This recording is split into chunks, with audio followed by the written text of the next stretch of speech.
The United States launched a trade war against Canada, their closest partner and ally, their closest friend. At the same time, they're talking about working positively with Russia, appeasing Vladimir Putin, a lying, murderous dictator. Make that make sense. Canadians are reasonable, and we are polite, but we will not back down from a fight. Not when our country and the well-being of everyone in it is at stake. At the moment, the U.S. tariffs came into effect in the early hours of this morning, and so did the Canadian response. Canada will be implementing 25% tariffs against $155 billion worth of American goods, starting with tariffs on $30 billion worth of goods immediately, and tariffs on the remaining $125 billion of American products in 21 days' time. Today, we will also be challenging these illegal actions by filing dispute resolution claims at the World Trade Organization and through the USMCA. But in the meantime, our tariffs will remain in place until the U.S. tariffs are withdrawn, and not a moment sooner. And should these tariffs not cease, we are in active and ongoing discussions with provinces and territories to pursue several non-tariff measures, measures which will demonstrate that there are no winners in a trade war. Now, just like I did a month ago, I want to speak first directly to the American people. We don't want this. We want to work with you as a friend and ally. And we don't want to see you hurt either. But your government has chosen to do this to you. As of this morning, markets are down, and inflation is set to rise dramatically all across your country. Your government has chosen to put American jobs at risk, at the thousands of workplaces that succeed because of materials from Canada or because of consumers in Canada, or both. They've chosen to raise costs for American consumers on everyday essential items like groceries and gas, on major purchases like cars and homes, and everything in between. They've chosen to harm American national security, impeding access to the abundant critical minerals, energy, building materials, and fertilizers that we have and that the United States needs to grow and prosper. They've chosen to launch a trade war that will, first and foremost, harm American families.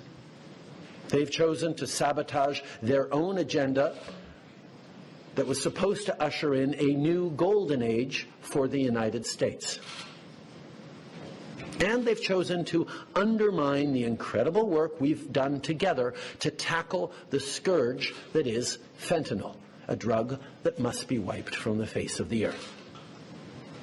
So on that point, let me be crystal clear. There is absolutely no justification or need whatsoever for these tariffs today. Now, the legal pretext your government is using to bring in these tariffs is that Canada is apparently unwilling to help in the fight against illegal fentanyl. Well, that is totally false. Let's look at the facts. Our border is already safe and secure. Far less than 1% of fentanyl flows and less than 1% of illegal crossings into the United States comes from Canada. But we acted because we know we can always do better. We responded to concerns, including from the President, by implementing an ambitious $1.3 billion border plan. A border plan that includes generational investments in new AI and imaging tools to stop the flow of fentanyl in its tracks, stronger coordination and information sharing with American agencies, along with the deployment of drones, helicopters, and additional personnel to keep our border secure. Now, a month ago, as part of an agreement with the United States that paused the tariffs, we made further commitments. We appointed Kevin Brosseau as our fentanyl czar, a man who dedicated his multi-decade career in law enforcement to combating organized crime networks and drug trafficking. We designated 7 drug cartels, sick, evil groups who cynically profit off the pain and suffering of people on both sides of the border, as the terrorist organizations that they are. And just yesterday, we launched a new joint operations partnership supported by a $200 million investment between Canada's security and law enforcement agencies, a partnership that will enhance the coordination of information and intelligence in order to thwart criminal gangs involved in the illegal fentanyl trade. And critically, our actions are working. As the U.S. Customs and Border Protection just acknowledged, there was a 97% drop in fentanyl seizures from January compared to December, to a near zero low of less than half an ounce seized in January, even with all the further enforcements and actions we've taken at the borders. In sum, we stepped up. We engaged closely and constructively with the President and his administration. We did everything we promised. We stuck to our word. And we did it because we believe in working together to protect our citizens. Now I want to speak directly to one specific American, Donald. In the over 8 years you and I have worked together, we've done big things.